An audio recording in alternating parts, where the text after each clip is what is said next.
Awesome day to you, lovely, lovely ladies. Welcome to Pregnancy After 50. My name is Eureka.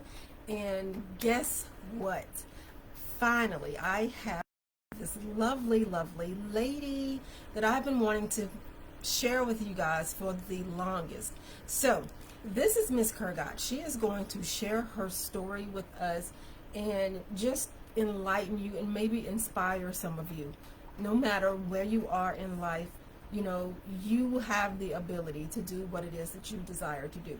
So, without further ado, we are going to chat with Miss Kurgat. She's going to introduce herself and tell us all about the Kurgats. All right. It is all yours, my lovely darling. Alrighty, so I'm so glad to finally make it on your group. And I just want to say I'm very excited to share that I'm a wife, I'm a mother of 5 children that I gave birth to. And during that journey was such a transformation, was such a life-changing event that, so many ladies fed into me. And because of their willingness and their unselfishness in sharing and pouring into me all that they knew about all that they experienced with their birth and what they knew and what they wished they would have done, and seeing other ladies as they go or start their pregnancy journey. I mean, all of that just culminated into me just wanting to inspire and wanting to help ladies as we go through this thing, which we do. We do give birth. I mean, men don't do it, we do it. And I'm glad that we do it, because can you imagine if men give birth? We would have probably 50 people on I don't want to imagine men giving birth. Ever. I can't imagine it. I just can't. It's just no. And so, as I don't know, right now at this point where I am with now 5 children, the youngest is 4, going to be 5 come the beginning of the year, and the oldest is 12, and just watching their transformation and just enjoying them, being with them. It's a treat. Yes. Just interacting with my tribe. Yes. It's lovely. So yeah. I'm here to share with you and hopefully bless you in your journey, because pregnancy is what we do. That's what it's we what do. we do as women. You can do this. Totally. So I have got a couple of questions for you. Perfect. And I'm always interested in your emotional state, what you're thinking from baby 1 to baby 5, your experience and how you have grown as a mother, how you have grown as birthing has changed, and how has it evolved, like for you personally. I know with my first, I was one way, and then by the time I was on my 5th, I was like, oh, this is a breeze. You know what I'm saying? So how was it for you? How is it for you? For my birth, the first one was definitely like a fierce mama lion, because here it is. These doctors, as I go through my pregnancy, realization I'm pregnant, they start talking to me about C-section. I'm like, what? And not in a good way, like, what? Like, yeah, you mean I have to do that? And then that willingness to do it? No. I was bucking ever since you said C-section. What you mean C-section? This is my first time having my belly expanded like this, and you talking about you're going to have to cut me because of one event? What? Man, please. Everything in me was like, we going to fight this. I don't care what they say. My husband, he had to be convinced, because he was like, whatever the doctor say, baby, you need to do what they say. I'm like, bullshit. I'm going to find me a doctor I'm going to find me a doctor. I'm talking fast when I get excited. I'm sorry. I'm going to find me a doctor that is going to be on the same page as me. And then people in my Bible class were like, listen to the doctor. Okay. All right. We're going to find us a doctor, Jackie, that going to listen, that going to be on the same page as us to do what the heck we want to do.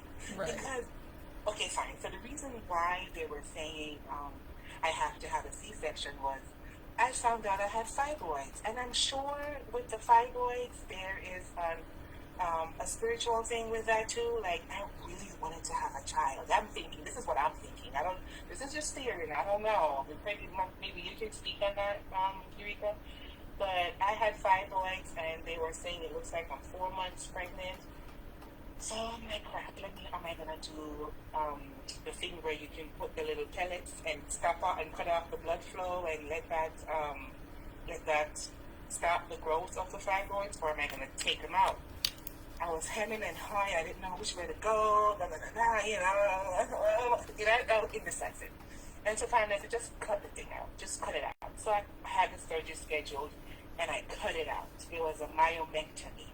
So because they cut me like a bikini cut, they're talking about, and the fibroids, there was a lot of them. Yes, they took out a lot. And they were sitting on top of my uterus. There's a word that says that they weren't grown in, they didn't have roots inside the womb. They were just sitting on top. What's that word? Truncated? Trunculated? There's a word for that explains that the fibroids have grown and they're digging into, they're making roots into your womb. And I gotta pause for a second. Okay, go ahead.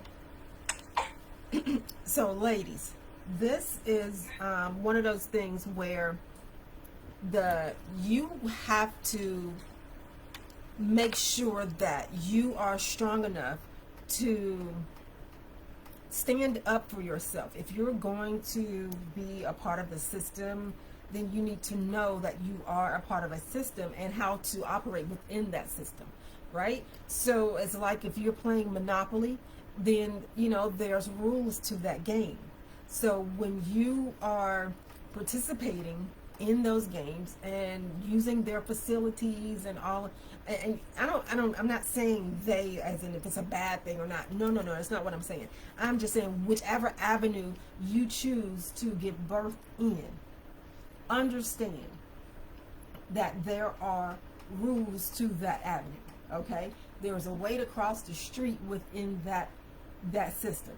So you definitely want to inquire prior to deciding to give birth so that you have a better actionable plan as to what you're going to do in certain situations and certain circumstances. And you need to also make sure that you have people there to support you and your wishes if something were to happen. So if you become incapacitated or anything like that, you want to make sure that there's somebody there, more than one person, because they have more than representative for them that will be pushing their processes as opposed to maintaining yours. So you definitely want to make sure that you have somebody there that is rooting for you and standing firm for you along with you. Okay, so I'm just putting my ear thing in so I can hear when she comes back, because I forgot to stick it in. She may be already back. Okay. So okay, so she's back, guys. And so I was just sharing with them how when they go, no matter which avenue they decide to go when birthing, when having a baby, they need to make sure that they do the necessary research and inquiries to being able to maneuver through that system properly, and so that they have somebody there on their behalf, just in case they become incapacitated or whatever the case may be, somebody to stand firm in whatever it is that they desire, not push the other agenda, or processes. So, but go back to you. I was just filling in. So when I still haven't got the term yet about, the term that says about fibroids grow, like dig roots into your womb, but there's a term for that. I don't know what it is right now, but my fibroids were sitting on top of my womb, so they were basically just like pressing it down. So the doctor told me that because I had fibroids and so many of them, that all my births, from the first to the last, would have to be C-sections. And that was my doctor that I had from the time I was a teenager until I became pregnant, and he did the myomectomy for me. So it had been by the time my baby came, by the time I gave birth, it was 3 years since I had the myomectomy. And as I'm going through the pregnancy, what he was saying was the risk is, or you could rupture. The worst is that you could rupture where the fibroids were removed. There was a scar, so you could rupture as the womb stretches to accommodate your growing baby. So I said, okay, no worries. But I really felt within my heart of hearts, my soul was driving me to say, Jackie, you can do this. So I got his opinion. It didn't agree with mine, so he was no longer my obstetrician. Thank goodness for capitalism in this country. There's more than one doctor. So I went searching. I don't know the sequence now because it's 12 years since my first one. But I know that I went through 6 doctors after him. Wow. So he was number one, and because he was my OP at the time. So I went to another doctor and I was trying to do a home birth too, like trying to seek out a midwife. So the midwife that I sought out, she has ties with this other doctor. So I went with him, and he did not approve of me. Approve? Like, what the heck? You're not telling me how this is going to go. I am the one that's running this show. It's not you running the show. It's me running this show. So I said, what you mean? He doesn't approve. I said, okay, fine. That was doctor number 2. I found another doctor who said he was the best in Palm Beach County at C-sections, do the best sew-ups and everything like that. Fine. We stayed with him for a while, and that doctor was the one that helped my husband to come on board with me and see where I am, because around that time we were taking childbirth classes, which I highly recommend. Don't walk into the hospital room being an ignorant mama. No, ma'am. Please, don't do that. Don't do that, because you leave yourself open to whatever they say. You're like, okay, because you don't know. Don't be like that. Right. Don't be like that. So and I'm telling you, these ladies who I was telling at the beginning, who fed into me, who were just feeding into me everything that they knew or wish they knew or wish they had, they told me they'd sure you do a childbirth class. And the childbirth class that I was going to was totally pushing natural childbirth, which is what I wanted. I wanted natural childbirth. And this is my story, I'm telling you. Not saying I'm telling you to do the same thing. I'm telling you how it happened with me, right? So I wanted to do a natural, like, raw, no interventions, nothing. Just me and my body and this baby. So one of the things that they said was,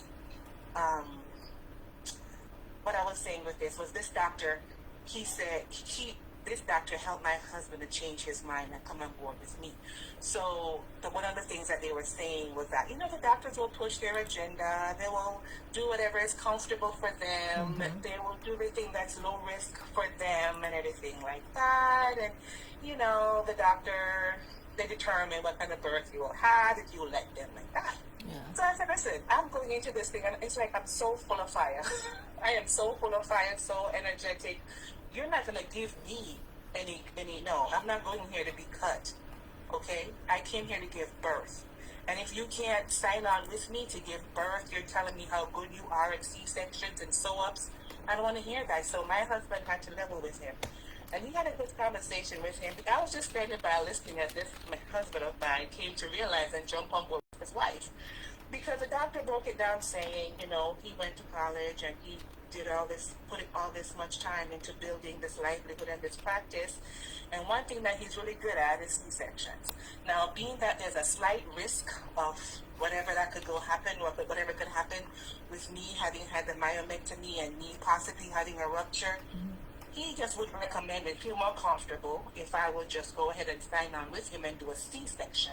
That would maintain his livelihood. That would cut down on any emergencies happening during any problems. So just go along with me and do the C-section. I'm like, okay, are you convinced yet? Because I want to walk out of here. I'm not coming back. No. So that was doctor number 3. Mind you now, the office medical assistant kept on calling me for a little bit when she realized I was not coming back. Then she stopped. Come back, he's so good. He wants you to come. I'm not coming back, baby. I am not. I am on the mission to find a doctor who will let me push my baby out.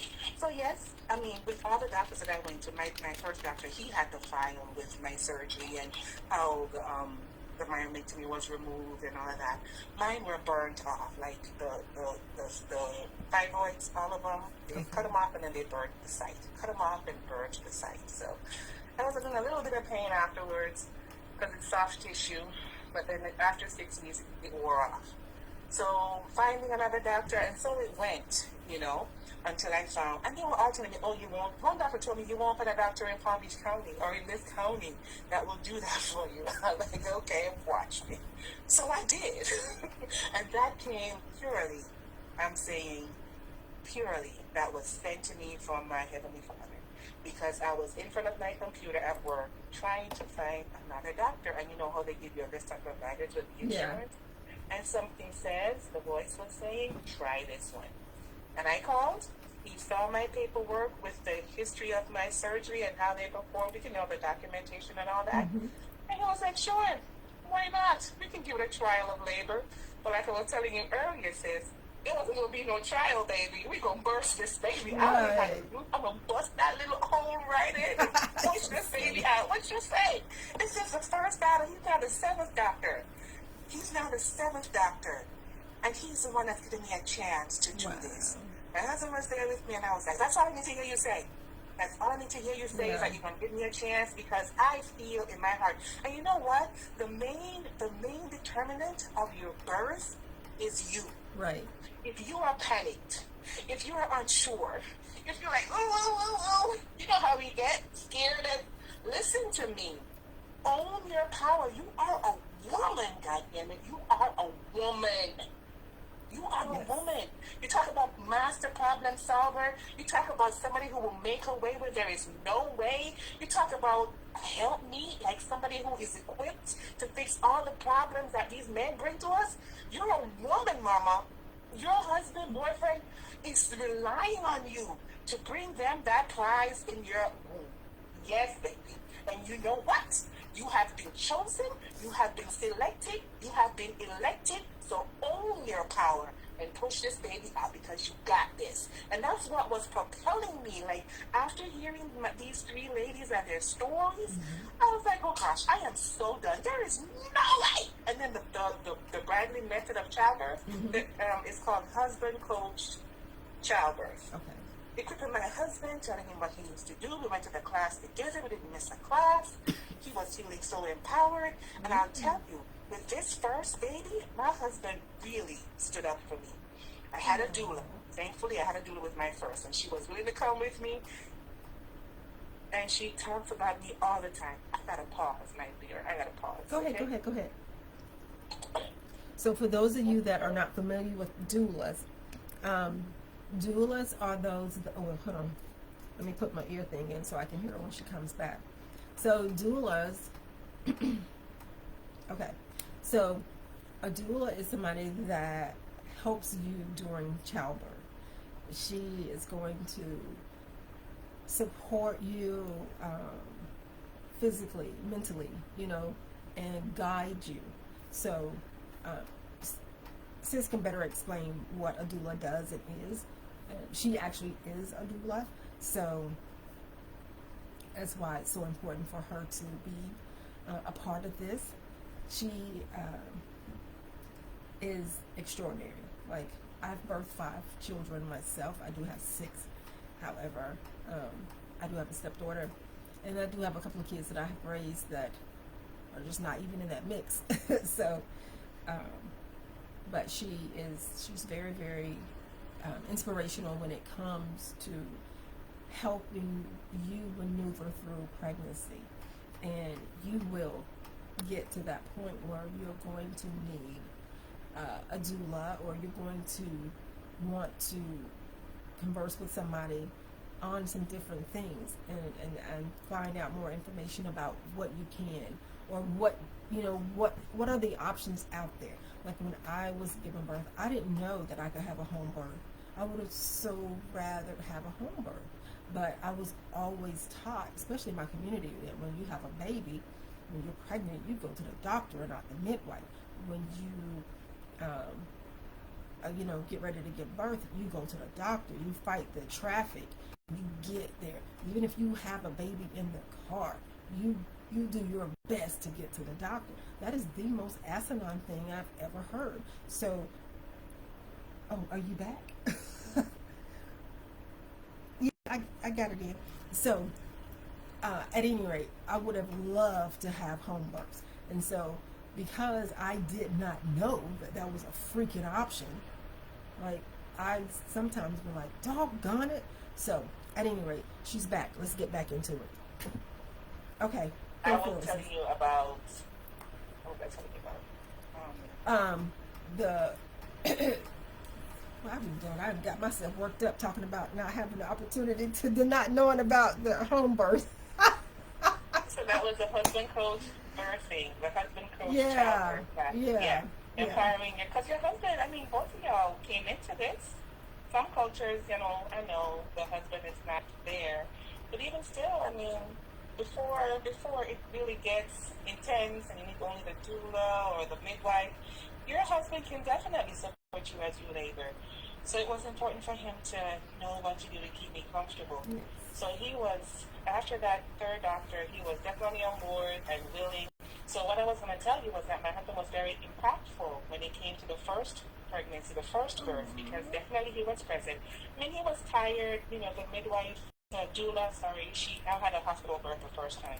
But even with that, I told him, you can put your access lines, but I don't want nothing coming through those access lines. I don't want no Tolson. I don't want nothing. You can hook it up, but don't put nothing in it. Right. You understand me?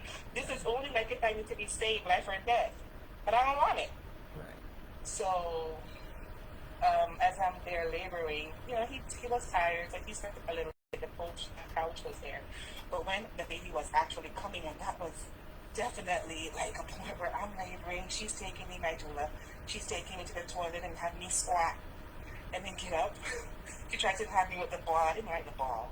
But the squatting on the toilet was wonderful for me. That was such great relief. But it may not be the same for you. You have to find your own mojo, like what feels good to you. Yeah. And that's why it's good not to be medicated, because then, I'm not going to say not to be. I mean, you do what you do, but I wasn't medicated. And I wouldn't have it any other way, because I don't want to give my baby any of those drugs. Right. And that's what we learned in the husband coach childbirth, is that the drugs that they give mommy is only taking into consideration mommy's body weight. You have a 7'6", however many pound baby inside, and they're not taking account for that. So when your baby weight gets out of the womb, they're fine, thankfully. But when they're lethargic, do you think about the narcotic mix that you got through that epidural? Do you think about that? It's not the baby's fault. All babies, if you don't drug them during the birth, they come out looking for the titty. Right. They come out looking for the breast. You don't tell me. They smell their fingers, and they look for the nipples, the darts, the targets. That's what they want. He said the targets. So you don't tell me that they don't come out searching. They come out searching. All of my babies came out. All of my babies came out doing like that. They were just smacking. As soon as they were offered that breast, they were like, "Yep, thank you, yes, ma'am." So after when he was coming, and that's something Tina I want to take out too. Like when you have your baby coming, it's beautiful, because you see, just like how it smells when the rain falls, or say like you had fresh cut lawn, that smell, that earthy smell, that's what you smell when the baby is inches, seconds from being born. That's what it smells like. She said, my doula said, yeah, your baby is coming. I said, doula, what's that smell? She goes, your baby is coming. I go, oh, because it was annoying. All them little pains, like, come on. When is this going to be over? I'm done. So sure enough, the next time that I had a contraction, he was crowning. And then I had an experience with the head nurse. She's talking about, oh, let me check and see if you're fully down. Listen, baby, the baby is coming. You can't be pushing your finger up nowhere. I said, you only have one check, and that's it, okay? Don't be doing that all the time. And plus, if the baby is coming, you think that would be 4 centimeters? I'm about to give birth right now. You don't smell it? You don't trust that?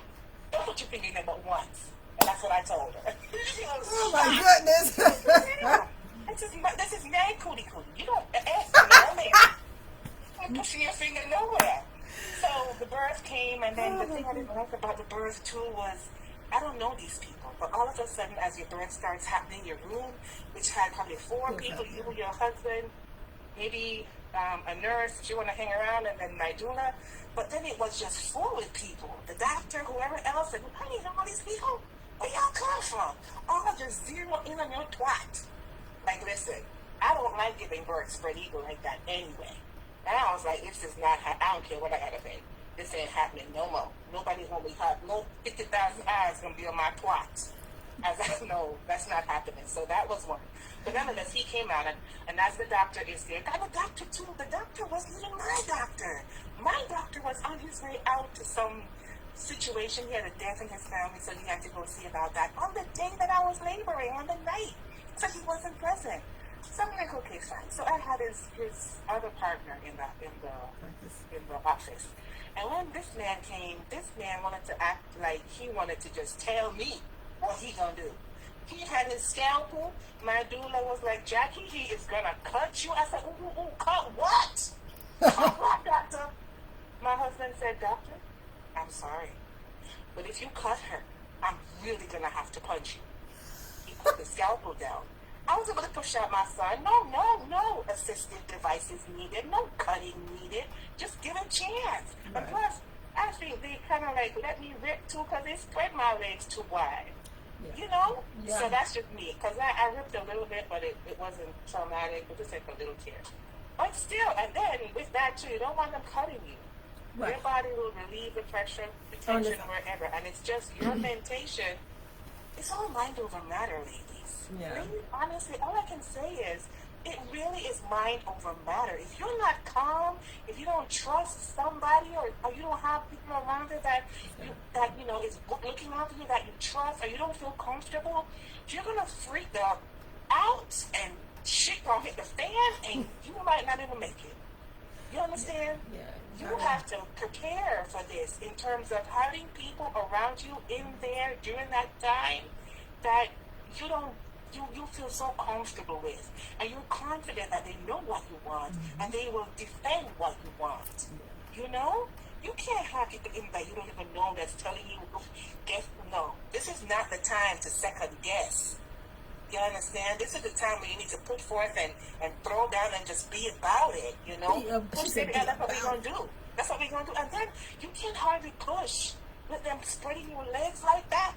Man, he came out, thankfully, but I'll tell you, it's just the peristalsis. It's just the natural movement of birth that birthed this way. Because I'm like, push what? Push with my twat? I'm telling you, I didn't push for one. I didn't push for near one. I had 5. I didn't push for near one. They all came out. You know how the babies, they move and your body does that contraction? That's what pushed these babies out. Because you're talking about, man, please. Yeah. So the doctor put the scalpel down, and then they wouldn't let me have my afterbirth, even though I requested it, talking about it has to go. I'm like, oh, crap. Why I can't have my afterbirth? Y'all gonna think it'll do what? The other side. Man, there's nothing.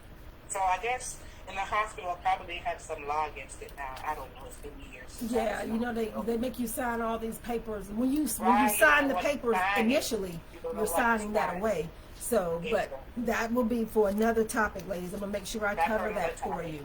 So yeah, that's what, you know, the whole experience, it was just not what I'd like. I wasn't comfortable. I wasn't in my house. Obviously, I don't know. Oh, but I was happy though. I mean, I pushed my baby out amidst all the, you want to find a doctor that will let you get birth naturally. Oh, it can't be done. Oh, you're going to rupture. And I'm telling you, during my birth, I was working. During my pregnancy, I was working. And I was working at the health department that takes care of, you know, children and babies, that sees with children, babies, and pregnant moms and mommies of children up to 5. So one of the ladies at the same time, and I think I was 33 weeks, she came and she said, oh, you know, she lost one of her babies because she was at 33 weeks pregnant after having a myomectomy, and her womb ruptured, and boom shakalaka, and she lost her pregnancy. And I was like, crap, here it is at 33 weeks, and I'm the same way. But you know what? None of that entered into my soul, because I knew I was destined to have him. And I'm not saying, you know, I did it. I mean, it's nothing that I did. I think I was just supposed to have him. I was blessed. That's going to be my path, to have these children. But to hear her story, it did not enter into my soul. It did not affect me. I didn't receive it as like my doom like, oh my gosh, Right. the same thing's going to happen to me. No, because, the childbirth class was preparing me as much as they could. And the one time that was just like that made me so determined to push my baby out was that they showed me how big 10 centimeters was. And the doctor who took out my fibroids was saying the biggest fibroid was 10 centimeters. She showed me how big 10 centimeters was. And it's basically like the bottom of a round glass. And I was like, that's 10 centimeters? And it's basically fibrous, soft tissue? It's not like a bony structure came through that? You're telling me my cootie can't push it? What? My baby is bigger than that, I know. But it's very forgiving. The doctor who allowed me to have the trial of labor, he said the vagina is very forgiving. Yes. Oh, yeah. It's very forgiving. Yes, we have so many ladies who've had so much trauma, but once they get down and heal and talk with their vagina and connect with their vagina, and I'm telling you, our vaginas are very forgiving. Very forgiving. So that's one of the things that let me understand that I can do this. I can so do this. 10 centimeters, and it was soft tissue. I'm like, man, I don't care what you tell me now. I'm done. I am so going to give birth.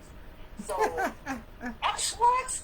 You can't tell me nothing. All you're telling me is just adding to my flame, adding to my fire to push my baby out just like he was supposed to. I know it hurt. I know it's contractions, and for me it was so annoying. Like, oh my gosh, when is this gonna be over?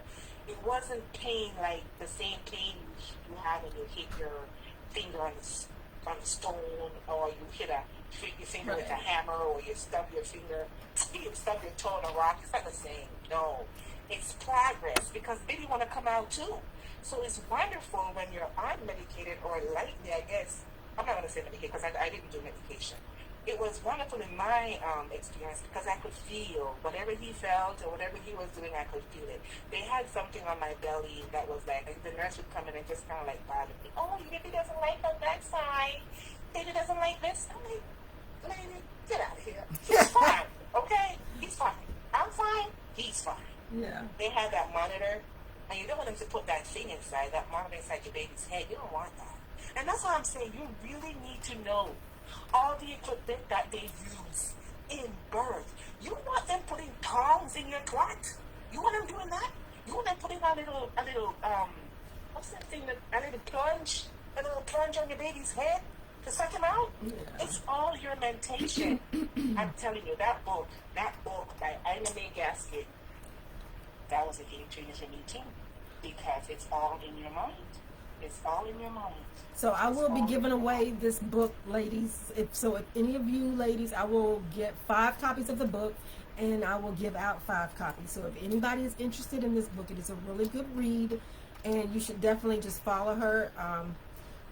She is on YouTube, so you can definitely say her name again, and then I will put it in the. Chernobyl Kurgat. No, the Ina May. Oh, the name for the lady. Ina Gaskin. She is Ina. Yeah, Ina I-N-A. Gaskin. I-N-A, May like the month, Gaskin. Gaskin. I don't know if it's Gaskins or Gaskin. I'm not sure. I think it's an S on it. But it's one of the stories in there is about an obstetrician who also became pregnant. And she went through the process, and she was just like, wow, she was shocked with how terrible it was. Yeah. So The sister? I guess, but how do you get a copy? Because there was also some other documentaries too, The Business of Being Born by Jacqueline 1 and 2. There was. I don't know if Netflix still has that. But that, coupled with some other resources too. Yeah. Those two were the main ones. The Business of Being Born 1 and 2. Those were like. Yeah, and so I binged on all of that information 4 years ago was when I was introduced to Ina May. No, it's been, how old is she? My grandson is, he'll be 5. Never mind, so 5 years ago. Before he was born is when I started researching, because I wanted to have a birthing center. And I didn't want my grandson born in the hospital. My husband he wasn't comfortable with us having a home birth. Oh my goodness. And so I ended up going to the hospital. I did have a midwife. The last 3 pregnancies I had a midwife, but it still wasn't the same because I wanted a home birth. At any rate, didn't want my grandson to be born in the hospital. So, but he ended up being born in the hospital, and luckily my son was there every step of the way. And this was during COVID. You know, they had all these rules and regulations that were just absolutely asinine. So, at any rate, everything went smashingly well. Baby's healthy, no drugs, none of all that stuff. You know, they scared her up. Jack's talking about she's got to have this C-section right now. And he was like, what does she need a C-section for? Like, it's literally time. And so, I'm sorry, my son wasn't there. We were on the way to the hospital. But by the time they said they were going to do the C-section anyway, and literally within minutes of them saying that, the baby came out.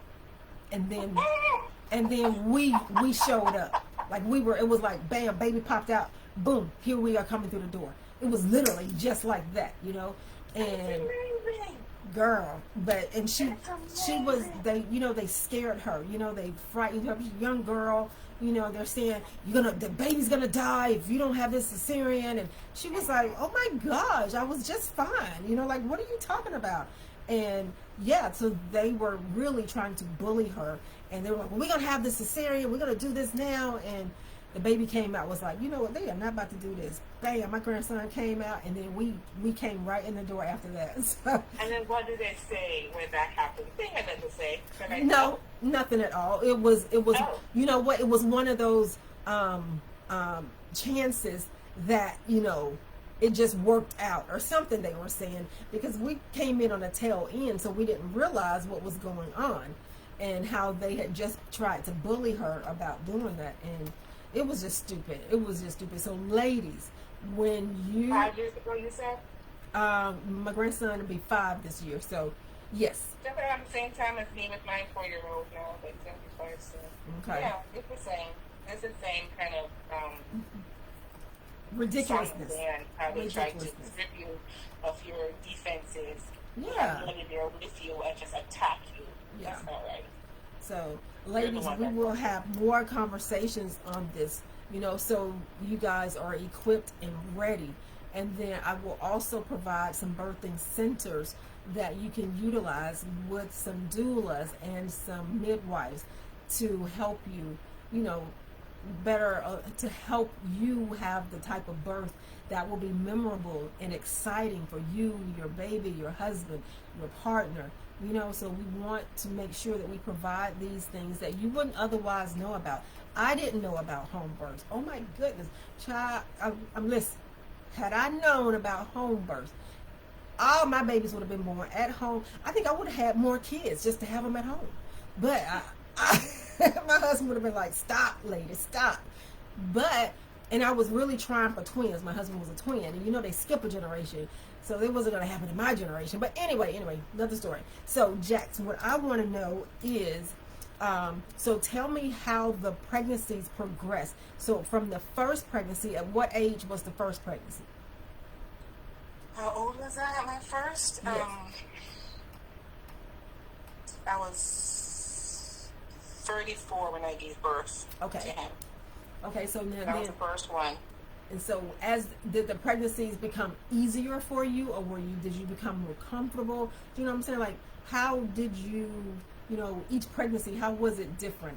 Well, they say, like, after you have the one and you're breastfeeding, it is easy, baby. You can get pregnant and don't get pregnant. So, 6 months after I gave birth, my son was 6 months and he was actively nursing. And I felt kind of like I had a cold or something. Came down with the flu. I went to the hospital. No, I went to the doctor. I went to the OB. Was one of my visits, and he said, "Oh, just go to the hospital to rule out flu or whatever." So we went to the hospital, and the lady was like, "Oops, you were pregnant, mama." She's like, "What happened?" I said, "Listen, baby, you see my husband sitting out there? Can you resist him? Girl, please, okay?" I couldn't resist. I cannot resist. I just know I'm smitten. And they laughed. God, I'm not messing So with you. I was kind of really ticked the heck off. I'm like, where is this baby going so soon? Like, golly, the first one is not even a year yet. Like, what's wrong with you, Jack? Or baby, what's wrong with you? What comes so soon? And I think there's also something spiritual about that too. How the babies call for each other. I think there's a spiritual nature to that too. I don't know if you can speak on that, but that was just my theory. All these are theories. So No, that's good. even during the pregnancy at 6 months, he continued to nurse. He didn't stop nursing until she was born. Okay. So where they say you can't be pregnant and nurse at the same time, that's a lie. Oh yeah, that's definitely. It's a situation called tandem, TANDEM, like mommy nursing. You can nurse and still you can breastfeed and still have a baby in the belly. There's nothing wrong. This lady that was with us at the time was trying to tell me, oh, the baby's going to come out small or something like that. Whatever. No, she was 7 pounds, 2 ounces. The first one was 8 pounds, 2 ounces. So she was a whole inch and a whole pound smaller than her brother. He was 19 3/4. She was 18 3/4. He was 8'2". She was 7'2". The amazing thing is that she remembers those numbers. Honey, I don't remember the numbers. It was just something I paid attention to because the lady told me, oh, something's going to be wrong with her because she's nursing and you know you're not supposed to be nursing. I'm like, whatever. It's just old folks. Old folks in my house I had helping me with my babies, and their old viewpoints, not supported by science, just telling me all kind of foolishness. It didn't add up. So my baby girl she's the smallest of all of them, of all the babies I've had in terms of weight. And 7 pounds, 2 ounces, the smallest. You want to hear what the other ones were? Wow. But she came out fine. As a matter of fact, with this baby, this is when the mind over matter really manifested with me, because up until the birth, mama, I was like, where the heck is this baby going? I mean, seriously, I could be pregnant for the whole year. I mean, hey, it could be 2 years in the belly. Just don't come in. You know, you can stay in, just don't hurt me now. Be okay now, but you know, you can stay in. Where you going? Like, where you going? Seriously, with that second baby, I got my wish. I had a doula, and the way a midwife, and I was very close to cutting her loose because I had gone to the birthing center, somebody said, oh, I'm gonna hook you up with Miss Barbara. So Miss Barbara ain't called me after me calling her so much. I'm like, this lady don't exist. She don't even respect me to like call me back. I'm leaving so many messages. If she don't come back, fine, we going. I'm moving on to the next option, the next midwife. But lo and behold, she called me. And what she said at our first meeting just kind of like sealed it for me. She says, you were chosen to be a mother.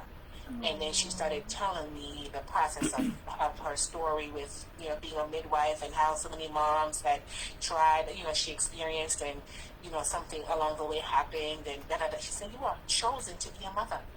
Why do you think she said that, sis? Why did she tell you why she said that to you? No, she didn't tell me. She says it's just still a thing. It's a gift all of us have. And basically, it's whether you accept it, whether you receive it, whether you want it. It's an experience that you're allowed. So you're chosen. And that, I don't know, that just resonated with me. And I took it, and I still have it as a gem that I hold in my heart because it's quite an experience being a mom. So you hear this, ladies. You hear this. I don't care what people tell you, what they are sharing with you. Don't allow their traditions, their experiences, their fears to impact you. You have this ability for a reason. So use it. Accept this ability and go for it. Don't be timid. Don't be afraid. Just go for it. It's an experience that it's yours. You know, you can make it what you want, just like life, right? You can make it what you want. I know the fear is there because it's new. You've never been pregnant before. Until you're pregnant. Right. Like, there's no practice, you know? You're pregnant for real. You're pregnant when you're pregnant, honey. And that's it. There's no practice. There's no way the pregnancy test will show negative once it shows positive. You know? Yeah. You're fully pregnant. You are definitely pregnant. You're definitely pregnant. So tell us about After the second one, So the second one, I was telling you about the mind over matter because it's important. It is really important. That story there. First of all, baby girl was, I don't know. I figured it was going to be a girl. So she turned, I think, when was it? It was true. I think it was early in the pregnancy, though, when she was big enough to have a rump. Oh, got it. Baby girl turned from being head down to being head up. I said, what? Her head is right there. She was sitting on her bump in the belly. I said, girl, what did you just do? Is that uncommon? It is, well, I'm not going to say that is uncommon. But for me, I know before that happened, I was walking a lot. I was at a convention, and I was walking so much. Thankfully, my legs and my feet didn't swell. But I was walking a lot with a belly and with a baby on the hip. So, yeah, you talk about my whole hip rotation, tilting, all of that. Yeah, that happened. So my hips were giving me trouble ever since her. Really? So yeah, so I had to like sleep with pillows underneath my bottom. My midwife said until she finally put her head down. That took a whole month of me sleeping like that to have this stubborn child of mine decide to go head down. Because had she stayed up, you know, it would have made me ready for a breached birth. And that wasn't going to happen. She'd have to like maneuver her. If the pillow didn't work, she would have to maneuver her in the belly. But like, you know, what she does. In other countries, breech births aren't uncommon, and they're not. They don't turn them. They don't turn them around. They just pop them out. I just learned that recently. Within the last few years, I've learned that here in the U.S. is they freak out. Yeah, they totally freak out. But in other countries, I'm trying to think of where she's from. But she says that all of her, like, I think her mom, I don't know how many kids her mom had. She's had more than 3, but all of them are breached. And it's common though. It's like it's not a it doesn't matter how the baby come out. I mean how the baby is positioned, the baby comes out regardless. And they come out unharmed. So I thought that was amazing. The main thing is all who are involved with delivering the baby need to be calm. Yeah, definitely. Need to be calm and focus on the goal of helping keep mommy and baby safe. Yeah. The whole fear and panic tactic that they try to work on you to cut you is just for their pockets. It's just so disgusting. Okay. So what I was telling you, I want to get to the story of my second birth was, even though my midwife was there and she saw that I was 10 centimeters dilated and fully effaced, still somehow I was not contracting. I was ready to get, she was pushing though, baby girl was pushing. And it was morning until night, pushing 9 o'clock, until she finally said to me, listen, you know that if you were in the hospital, they'd have cut you ages ago. They'd have cut you already, right? Because I'm 10 centimeters dilated and I'm fully effaced, you know? Mm-hmm. The door is wide open, but somehow the baby is not coming down. And the baby's in the belly and she's pushing. Wow. She's pushing. I said, wow, what a feisty soul this one is. So she said, if you don't push this, and she gave me enemas. She gave me castor oil with cranberry juice. We walked around the apartment complex. We walked up them stairs. I'm learning. Where's she going? She can wait. She came too soon. Wow. I'm like, seriously? You came like 6 months? Seriously? That was just me. So you see the mind over matter kind of thing? Yeah. So this lady threatened me, my midwife threatened me with breaking my water bag. She said, if you don't push this baby out, I'm going to break your water bag. And somehow that just sounded painful to me. Like, you're going to put what? A needle in my twat? I don't think so. So she says, talk about it with your husband. And really, as I sat there with my husband, it really wasn't up to him, you know.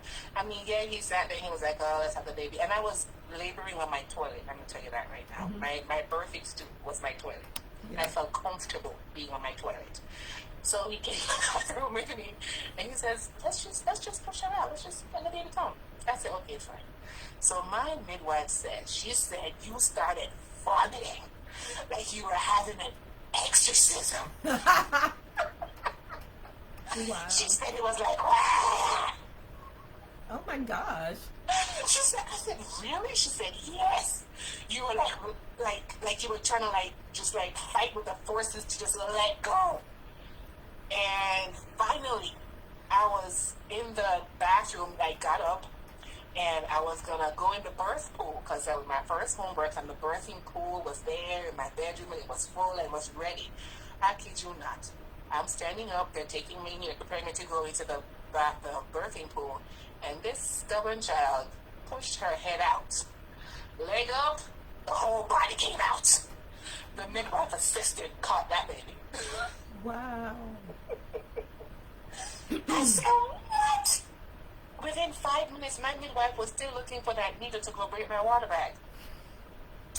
5 minutes to 9 was when that happened. At 9 o'clock, she cried. Ah! She came out full of Mongolian spots. And that's basically you could tell that she was pushing. She was pushing. So she had dark spots. Remember, they were pressure points. Mm-hmm. She came out fine, though. She didn't cry. She pooped as soon as she came out. And she only cried when they put her in the water to wash her off. Because she had pooped all over herself. So that's the only time they wash her off. And you don't have to wash her baby when they come out the belly. They don't need to be washed. They're not dirty. She only got washed off because and she didn't get scrubbed either. She just had the poop rinsed off her. But I thought the first poop was the first poop was the. It's not necessarily. Yeah, it's not poop though. It's the minerals and stuff. I thought that was like a good thing. Yeah, you can speak more on that. But she just washed her off. She didn't scrub her off because when she rinsed off whatever that was, the meconium, she had so much the vernix, the cream that covers the baby in the womb. Yeah. She had so much of that. Midwife took some off, put some on her face, She's like, this is the best face cream ever, okay? Oh, but yeah, as soon as she said, what? That's not happening. You're not putting that nowhere in my plot. And I had to let go and push this child out. Wow. And let her come out. Let her have her way and come out. And she's a feisty bundle of joy, but she's a bundle of joy. You're funny. Mm-hmm. You're funny. Okay, yeah. So we're on 2. Tell me about so the third one, because she is like your happy baby. She is like excited. She is adorable. Like all of them are, but that your middle your middle child is the one that she like. I don't care what's going on. She has a smile on her face. She every now and then she may pout, but shortly after that she's back to being like happy. I don't know. This girl is amazing. I think with Shayna, I was nursing. I was nursing the second one. Mm-hmm. So Jacqueline is off the breast already. He's right. 1 plus. The second one, first girl, second one, she is about to be finished. That was about May, and I realized we were pregnant with the third one. But they came in rapid succession. I mean, I really can't even tell you, I planned this one. No. They just kind of came. And with her, I was fine. I accept that. At that time, I had the 2 little ones, and I was managing. I had my sling with me. My parents were helping me with the babies. And one day, my dad had to leave me with both of them under 2. Crap, what am I gonna do? So I strapped one on me, the younger one, I strapped her on me in my sling, and then the older one, I put him in his high chair, and that's how we did. And I was like, I just have to do what I have to do. And I feed them. From there, it became easy because, like how you have your guardian angel that sits and talks with you and tells you how to do things. That's basically what happened with me, to tell you. And not only that, but as a mom, it's like automatic. It's like this. First you were single, you weren't a mommy, but then with your baby being born, it's like you also are being born as a mom too, and your instincts are like spot on they just come into play because you got to take care of your family. You got to take care of your babies. You got to show up for your husband. You got to show up for you. You got to do, you know, you got to do what you got to do. So it was automatic. But with Shayna, my third one, I really can't say I went through any mental blocks like I did with the second one, or no, this time it was still a home birth. It was going to be a home birth. And even with that too, as she was coming, like she was about to come on my sister's birthday, and I remember how my sister was just not very positive when it came on to me and my husband joining as a couple. She wasn't very positive. I didn't like her comments. And to have my baby born on her birthday would be a slap in the face. So I go, She was like, you're 8 centimeters dilated and you're 80% effaced. Normally, I would keep a mommy being like that here. I was at the birthing house with my appointment. That was my last appointment before I gave birth to the third one. But I was like, listen, no baby is coming today. You hear me? No, I don't care if I'm 8%. If you saw that, I was 10 centimeters dilated before I nothing happened. This is not happening. I'm not ready. I'm not ready. How did you not That's have what I her? told my midwife, and she was like, okay. So how did you not have her? She just didn't come? Like it just wasn't done? No, that was Saturday. That was a Saturday that she told me that was my appointment. And so she says, okay, you know I'm not going to have a good weekend now because of you, because I'm worried. But I'm like, child, please, it's going to be fine. I'll tell you when to come. Come Tuesday. Because that was close. That was my husband's birthday. That was my husband's birthday. That would make more sense. Why am I going to have the baby born? When did the baby come? You got me in on pins and needles. It came on Tuesday, just like I told you. No way! Because I held it. There's no way I was going to have Oh the my baby come on my goodness! sister's birthday. It just didn't make sense. No, you're not going to get that gift. I wasn't going to give that to you.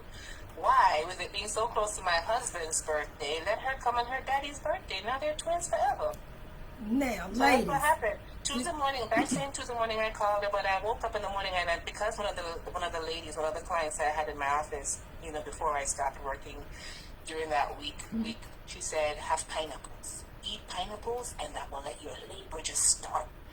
And I said, okay. So I woke up that Tuesday morning. I had 3 slices before pineapples start working on your mouth. You get that taste, or, it starts feeling like your mouth is cutting or whatever. It just, after 3, that was enough for me. So I ate that at about 6 in the morning, 6 in the evening. That's when I started my contractions. Wow. And they were spot on. And she came 7-something, 7:30, close to that. In the same Tuesday evening. Yes, ma'am. That is Mind cool. Mind you now, she was there with me the whole day, just like, okay, what we gonna do? No. Yeah, at 6 o'clock, that's when it started. I said, okay, here we go. And I wasn't contracting, even though I was 8 centimeters dilated. I wasn't contracting. And then when 6 o'clock came, 12 hours later, after me having those pineapples, boom, I was in labor. First contraction, I went down. Wow. I don't care what nobody says, okay? For me, with the contractions, even though I wasn't nervous, they're just annoying to me. Like, So you I had a doula with that, the same doula I had with the first one. She came bubbling in, and I was like, I'm so grateful to see her. And she said, when you have a contraction, you squat.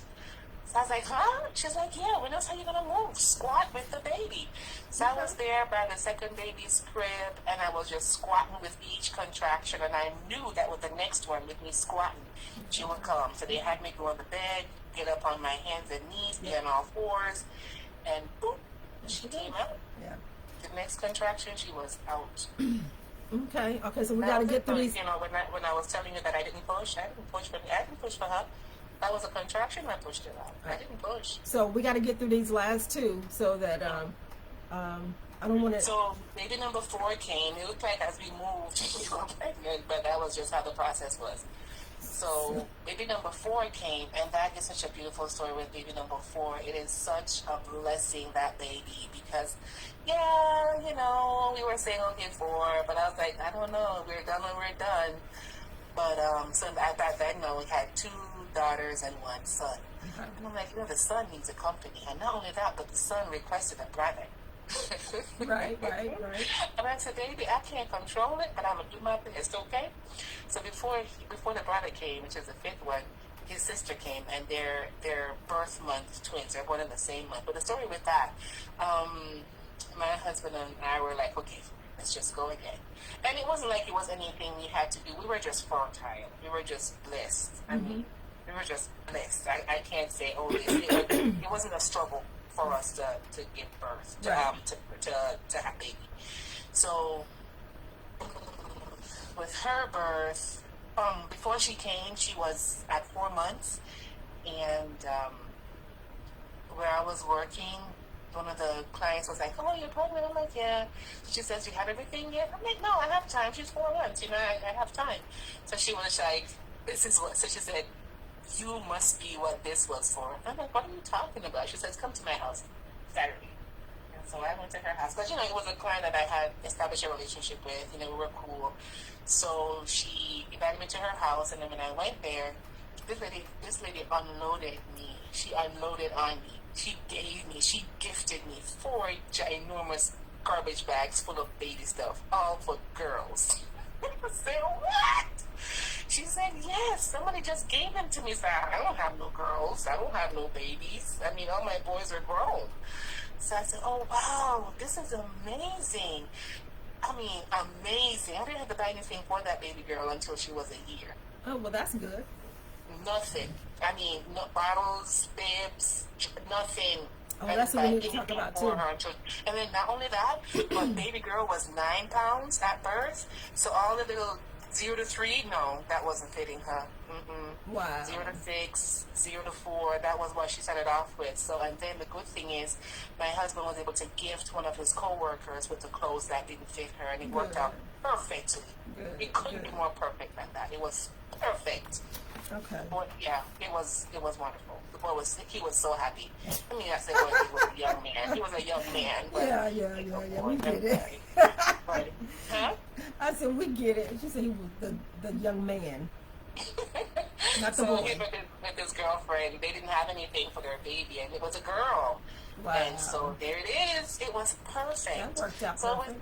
with her, I had a doula that was going for her certification, and she was also a chiropractor. Someone introduced me to her, so she was able to use me as her first certificating birth. Okay. But it worked out well though. She was able to help me with my adjustments for my back and my hip as I gave birth. My process with that one was she was pretty much easy to be born, but I didn't want to squat. I don't know why. I felt so nervous to squat. And here it is, I'm vomiting. I can't eat nothing. I'm vomiting like crazy. Everything came out of me to the point I was pushing out bile. And my midwife was like, you gotta eat something. So I pushed baby out. She actually, the birth progressed until I was so weak with me vomiting, I couldn't stand up anymore. Right. So I lay down on the bed, and she pushed my legs back, and there comes the baby. Wow.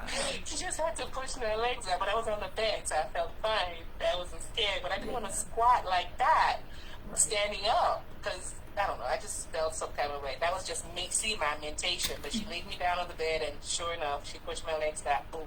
Baby girl came out, and hardly cried. None of them cried. But your body, your body will let you know what you need. I was saying your body will let you know what you need to do when you need to do it. Like you said, you didn't want to squat, and for whatever reason, your body was telling you, okay, we're not going to squat with this one because it's protecting whatever it was protecting. So, ladies, definitely listen to your body. Yeah, you got to listen. She pushed my legs back, and boom, baby girl was born. Yeah.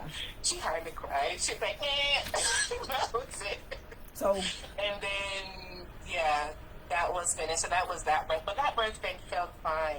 Okay. She was so big. She fit into the 0 to 6 month jumper that I had for her. I was like, to be walking. This girl is huge. So let's let's go to the fifth one. Fifth one was the stuff I told you with the fourth one. How that I had the huge garbage bags full of baby clothes, baby girl clothes for her. The only thing in that bag that was for a boy was a deep blue onesie. A long sleeve one. And I'm like, did you put something in this bag, girl?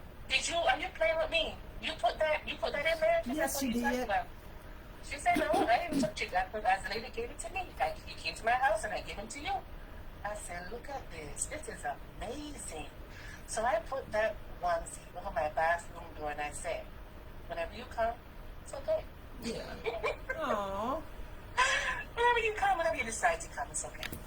So sure enough, we were pregnant. 10 months. Baby girl said, Daddy. Wow. She said Daddy at 10 months. And then she started looking through her legs. I'm like, girl, what's she doing? So the babies let you know when you're having the next baby, people. Yes. So was that an easy birth for you, or was it a... So I thought that he was late, but apparently by doing the calculations, you subtract, you get your period was, whatever, 2 weeks ago. You subtract 3 months, right? That's the calculation. You subtract 3 months, and then 3 months and 7 days, I think. I don't know, but there's a calculation. I think I probably forget it by now. But there was a calculation. He was right on time. So the date the doctor gave, or the date the midwife gave, was the 31st of December. So here does that be pineapple for the 30th, thinking that he's going to come. I'm walking up and down this everlasting bridge, thinking that he was going to come before the year is over. Baby boy said, it would take no time. Okay. The day that the midwife came, that was January 4th. That was a Saturday. She was with me the whole day. There was so much activity in my house. My dad putting up the bunk bed for the children in the apartment. I was just like, there is no way a baby is coming amidst all this chaos. No. Mm-mm. So she left because she was with me from 10 o'clock in the morning until 11 o'clock at night. Oh my goodness. Yes, she tried to do the whole breast pump thing to have my breasts stimulated and start contracting. I felt something, but it wasn't nothing to push that baby out. My baby was big. I mean, my belly was big. Okay. So I said no. So how long after did he come?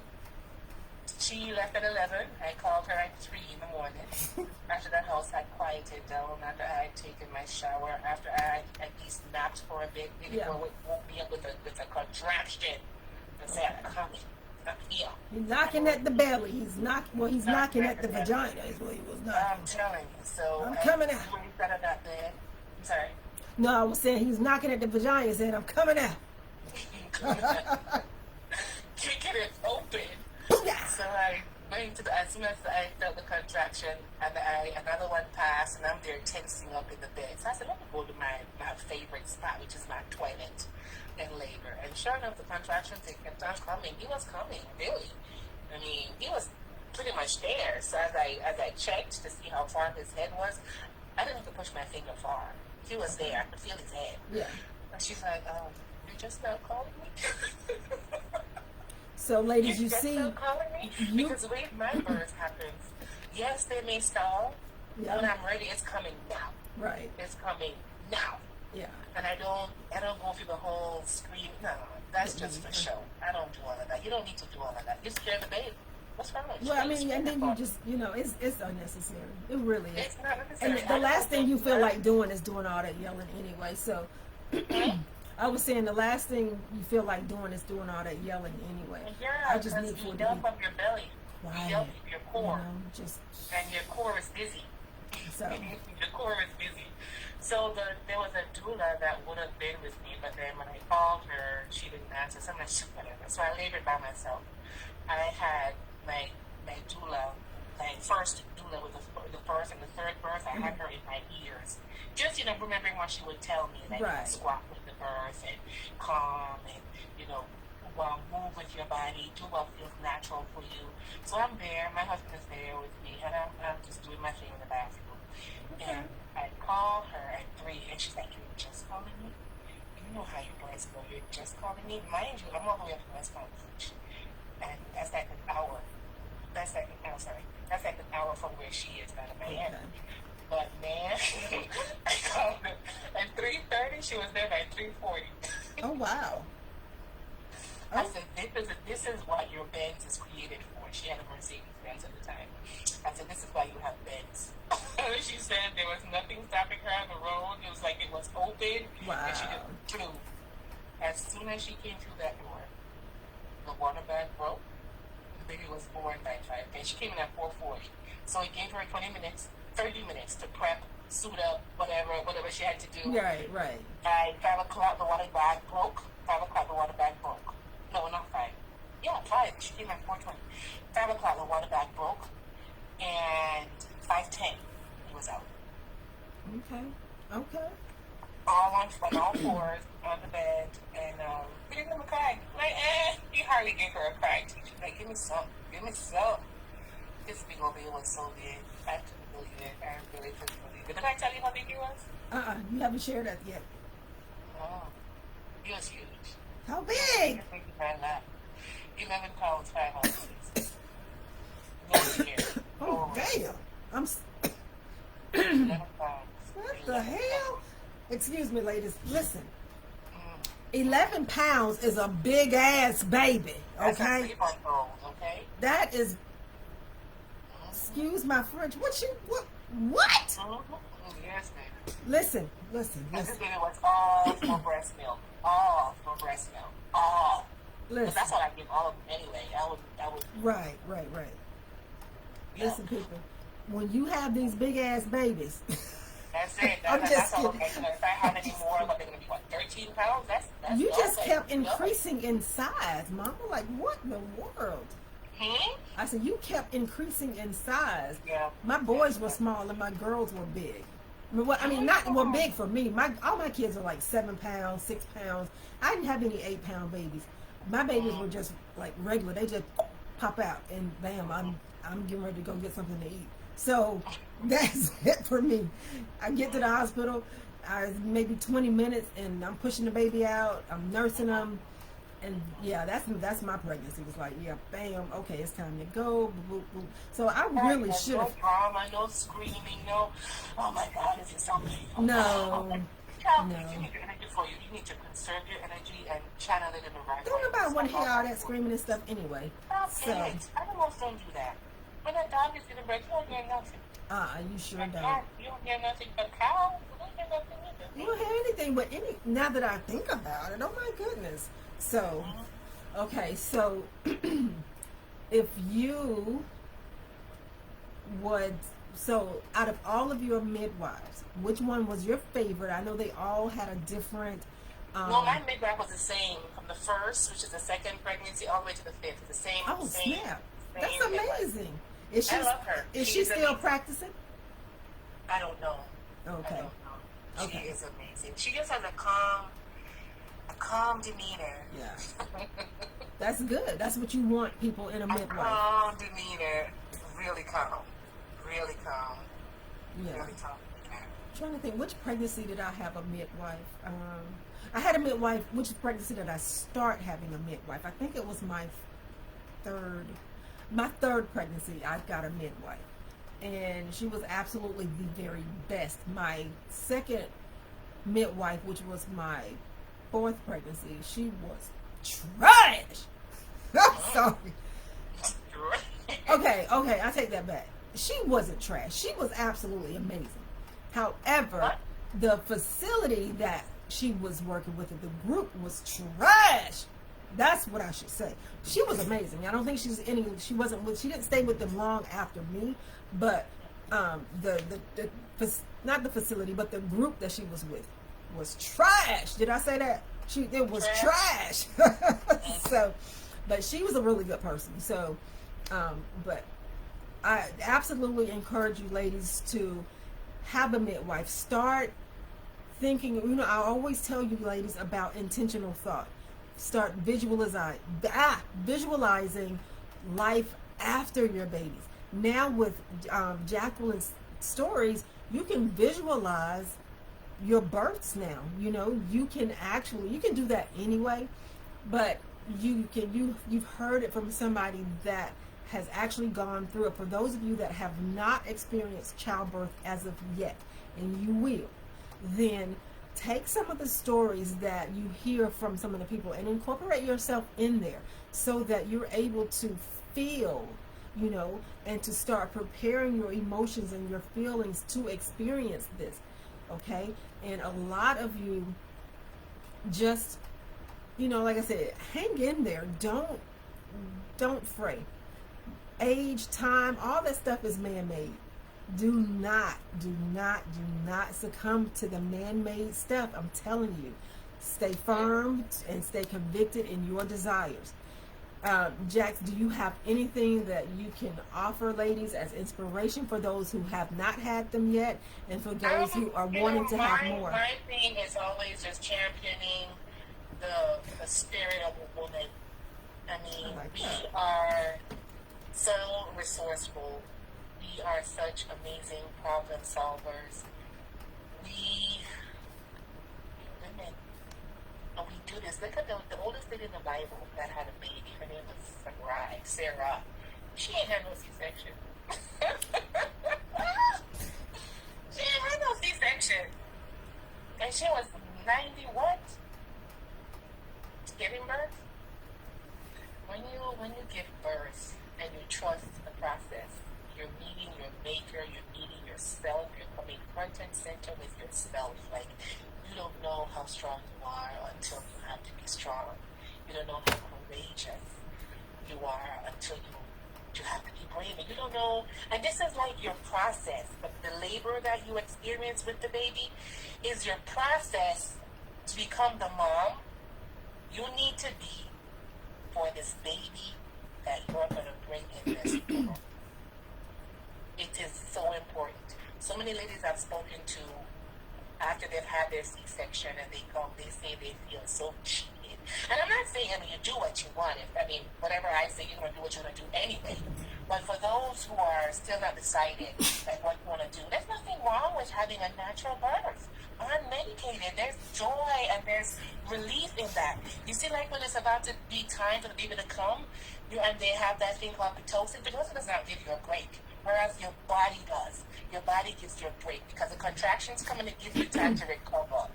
Whereas pitocin, that fake stuff that they give you in the hospital, it doesn't give you no mercy. I have had pitocin before, trust me. Stay away from the pitocin, okay? You don't need it. You really don't need it. That's just for the doctors to hurry up and get to the next patient. That's all that is. So don't hurry up. Enjoy. And this is my thing. This doesn't mean anything to the doctors. This probably might be the only time that you're pregnant. You want to enjoy the process. I mean, I would encourage you to enjoy the process because it helps in shaping you into the mommy that you're meant to be. Oh, I know what I want to say. What you're going to do anyway, I understand that. However, like I say, those who are, this is for their receiver. But yeah, don't be afraid of the process. We're women. This is just Eros 4. We do this. That's what we do. We do first. Yeah. Okay, now I am going to share with you ladies Miss Kurgat's information. I'm going to post it. It will be on my website. And I will put it somewhere in the group. I have no idea where yet, but I'm going to post it.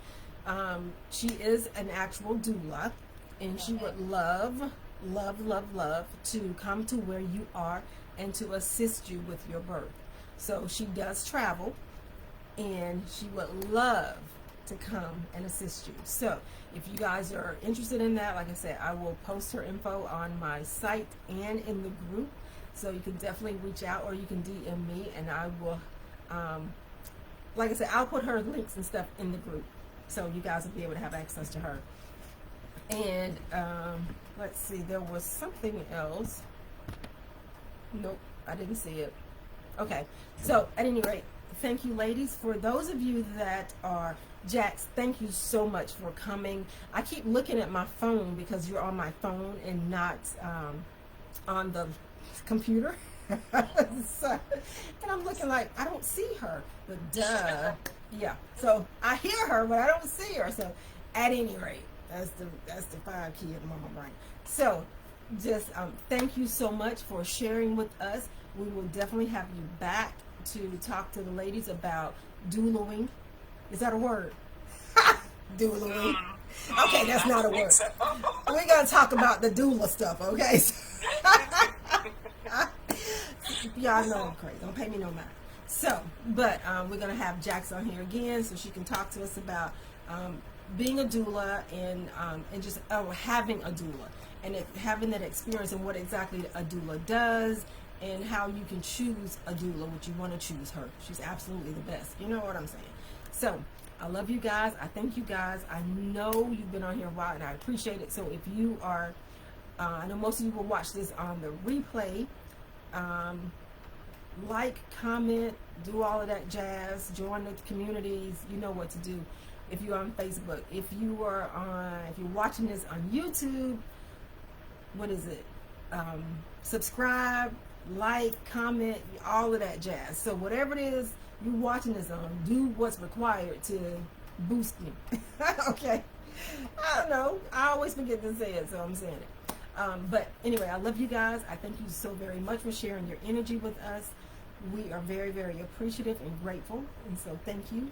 And oh, wait a minute. Don't forget before you go to bed, ladies, you know what you're supposed to do. You need to take that 5 to 10 minutes to do your visualization, okay, your intentional thought, so that when you wake up tomorrow, you're having an amazing day, all right? So make sure you get that in, go outside, ground. Ladies, you know what to do. Keep it moving, keep it going. All right, I love you guys. Thank you so much. I will chat with you ladies later. Have an amazing, amazing day.